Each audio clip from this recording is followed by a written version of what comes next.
Po filloj me pyetjen e parë që na vjen nga Qani, thotë selam aleikum, a janë të ndaluara sigurimet e jetës, fol kasko për veturën, sigurime nëse mbesin invalid, librez kursimi për ndërtim dhe sigurim për mbrojtjen e të drejtës. Allah ju shpërbleft, na tregoni më gjerë për këto gjëra se jetojmë në mërgim dhe disa sigurime kemi obligative. Çka na preferon? Bismillahirrahmanirrahim. Alhamdulillahi rabbil alamin wal aqibatu lil muttaqin wala udwana illa ala adh-dhalimin wassalatu wassalamu ala rasulina Muhammad wa ala alihi wa sahbihi ajma'in.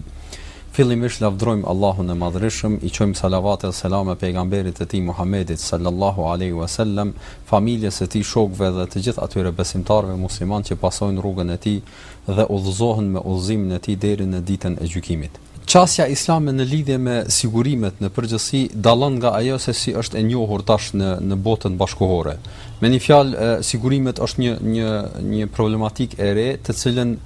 nuk ka dyshim se dietarët bashkëkohor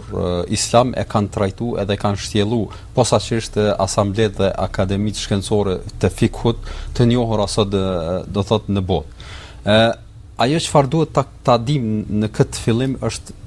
për ta trajtuar duhet një kohë gjatë, ndoshta me një përgjigje nuk ka mundësi të sqarohet në formë të detajshme ajo çfarë kërkohet. Mirë, po ne do të mundohem të përmbyllum në pak minuta. Themi se atë çfarë duhet ta kem parasysh në çështjen e sigurimeve në Islam është se çësia apo mënyra se si trajtohen dhe si janë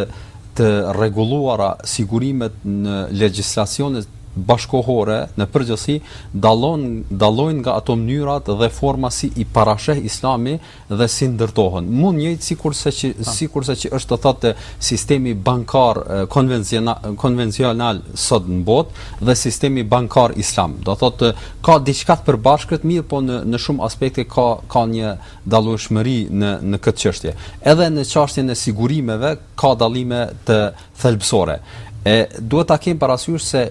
sigurimet të cilat janë të lejuara në Islam fatkeqësisht nuk janë të aplikueshme as në Kosovë, as në rajon në përgjithësi, po edhe në botën perëndimore nuk janë të njohura, por ato janë më shumë të njohura në botën islame, posaçërisht tek ato vende me shumicë muslimane, sikur që janë disa vende arabe, tek ato janë të njohura. Dhe ato llojet sigurimeve quhen sigurime solidare,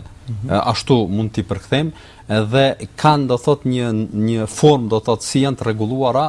që dallon nga ajo se si njihen sot në kohën bashkëkohore. Vërejtja e atyre formave apo arsyeja pse këto sigurime nuk janë të pranuara,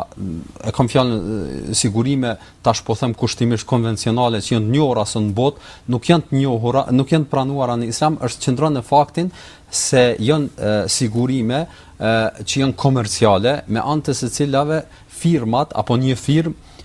siguron qoftë njerëz, qoftë do thotë patundshmëri ose makina e kështu me radhë, dhe siguruesi do thotë i siguruari jep një shumë të parave qoftë në mujore ose edhe në vit apo në një periudhë kohore, dhe në atë periudhë nëse i ndodh ndonjë aksident apo fatkeqësi e kështu me radhë, i sigurohet do thotë dëmi i cili mund të shkaktohet, themi kushtimisht nëse e ka siguruar shtëpinë apo e ka siguruar makinën e kështu me radhë, ashtu siç njihet në përgjithësi. Problemi në këtë qëndron në faktin se është një lloj në të ka një lloj paqartësie apo të them më mirë një lloj bigjozllëku që e bën do thotë shkak që Islami do thotë ta ndaloj atë. Ku qëndron do thotë problemi qëndron atë se neve në mënyrë të sigurt ja dajmë do thotë pasurinë firmës së caktuar, dhe ai ka mundësi që nëse ndodh aksidenti apo fatkeqësia që ta kompenzoj atë dëm, mirë, po nëse nuk ndodh, ai do thotë ato para i ka të siguruara dhe ai me një fjalë fitimin e ka shumë të sigurt, kurse humbjen e ka do thotë të mundshme. Dhe kjo formë është edhe bigjozi. Do thotë neve në bigjoz do thotë vetëm se është e kundërta e bigjozis, që neve do thotë e kemi humbjen e sigurt, kurse fitimi është do thotë i mundur. Nëse luajmë për shembull loto apo një formë tjetër, dhe prandaj është e ndaluar. Edhe në sigurim është e njëjta, është një lloj investimi do thotë në jo do thotë i qartë, dhe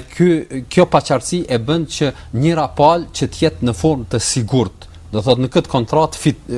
fitues. Tash mund të jetë do thotë pala e parë, mund të jetë pala e dytë, dhe format këtilla të kontratave edhe të marrëveshjeve, qofshin tregtare apo do thotë çështje do thotë të dobive, atëherë duhet të jetë do thotë në Islam parashihen që të jenë do thotë në formë të qartë, që të jetë edhe fitimi i mundshëm, por edhe